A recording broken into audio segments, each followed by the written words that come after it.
265 ദിവസമായി സെക്രട്ടേറിയറ്റിന് മുന്നിൽ ആശമാർ നടത്തിവന്ന അനിശ്ചിതകാല രാപകൽ സമരം അവസാനിപ്പിച്ചു. ആവശ്യങ്ങളിൽ നിന്ന് പിന്നോട്ട് പോയിട്ടില്ലെന്നും പ്രാദേശിക തലത്തിൽ സമരം ശക്തിപ്പെടുത്തുമെന്നും ആശാ സമരസമിതി പറഞ്ഞു.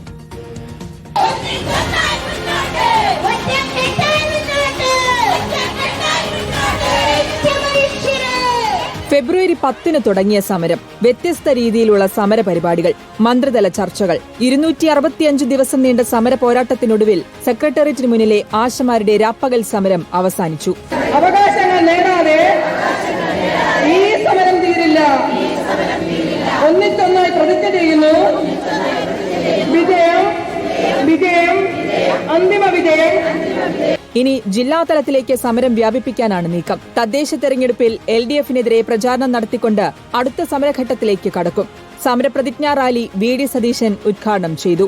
ഇവിടെ നടന്ന സമരത്തേക്കാൾ രൂക്ഷമായിരിക്കും ഇനി ജില്ലാതലങ്ങളിലും പഞ്ചായത്തുകളിലെല്ലാം നടക്കുന്ന സമരം. റിപ്പോർട്ടർ, തിരുവനന്തപുരം.